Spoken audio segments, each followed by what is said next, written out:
السلام علیکم ورحمۃ اللہ وبرکاتہ۔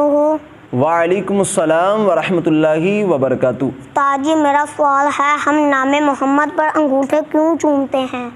ماشاءاللہ عبد الرحمن بیٹا، آپ نے بہت ہی اچھا سوال کیا ہے کہ ہم نام محمد صلی اللہ تعالیٰ علیہ وآلہ وسلم پر انگوٹھے کیوں چومتے ہیں۔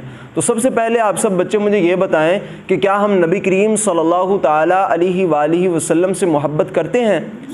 یقیناً ہم محبت کرتے ہیں۔ تو جب ہم نبی کریم صلی اللہ تعالیٰ علیہ وآلہ وسلم کی ذات سے محبت کرتے ہیں تو ہم آپ صلی اللہ تعالیٰ علیہ وآلہ وسلم کے نام سے محبت کیوں نہ کریں؟ تو نام سے محبت کرنا یہ مستحب ہے۔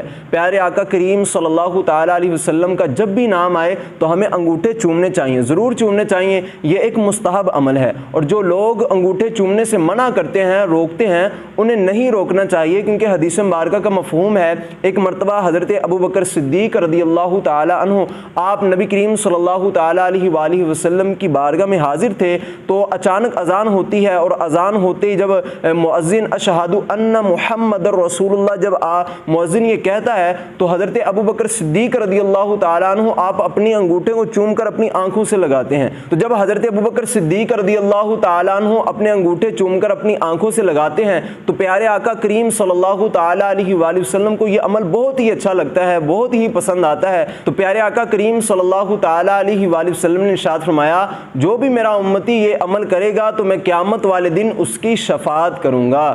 سبحان اللہ، کتنی پیاری فضیلت ہے۔ تو ہم بھی کیوں نہ اپنے انگوٹھوں کو چومیں، کیونکہ حضرت ابوبکر صدیق رضی اللہ تعالیٰ عنہ جو یار غار ہیں، ہمارے پیارے آقا کریم صلی اللہ تعالیٰ علیہ وسلم کے بہت ہی اچھے دوست بھی ہیں، اور آپ نے تو پیارے آقا کریم صلی اللہ تعالیٰ علیہ وسلم کے ساتھ ہر قدم پر آپ کا ساتھ دیا۔ تو حضرت ابوبکر صدیق جب یہ عمل کر رہے ہیں تو ہم کیوں نہ عمل کریں؟ ہم بھی صحابی رسول پیارے آقا کریم صلی اللہ تعالیٰ علیہ وسلم کے سسر بھی ہیں، ان کی تو شان وراء الورا ہے، اور تمام صحابہ سے افضل بھی ہیں، تو ہم بھی کیوں نہ ان کی ادا کو ادا کرتے ہوئے ہم بھی اپنے انگوٹھوں کو چوما کریں۔ تو یہ ایک اچھا عمل ہے، مستحب عمل ہے۔ اب ہم یہ نہیں کہتے کہ جو انگوٹھے نہیں چومتے وہ گناہ کا کام کرتے ہیں، وہ برے ہیں، تو ایسی بات نہیں ہے، بلکہ انگوٹھوں کو چومنا یہ ایک مستحب عمل ہے، اچھا عمل ہے، تو ہمیں انگوٹھے چومنے چاہیے۔ اور اگر آپ ترکی کے ملک میں جائیں، ترکی میں، تو وہاں کے لوگ تو نبی کریم صلی اللہ تعالیٰ علیہ وسلم سے اتنی محبت کرتے ہیں کہ جب بھی آپ صلی اللہ تعالیٰ علیہ وسلم کا نام آتا ہے تو وہ محمد چوم کر اپنی آنکھوں سے بھی لگاتے ہیں، اور سینے پر ہاتھ رکھ کے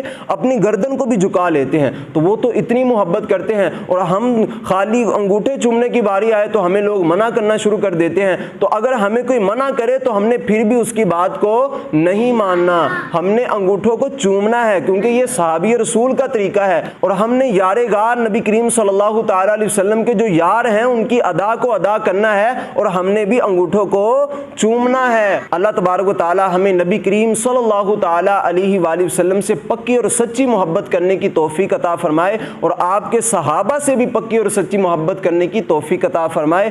آمین آمین۔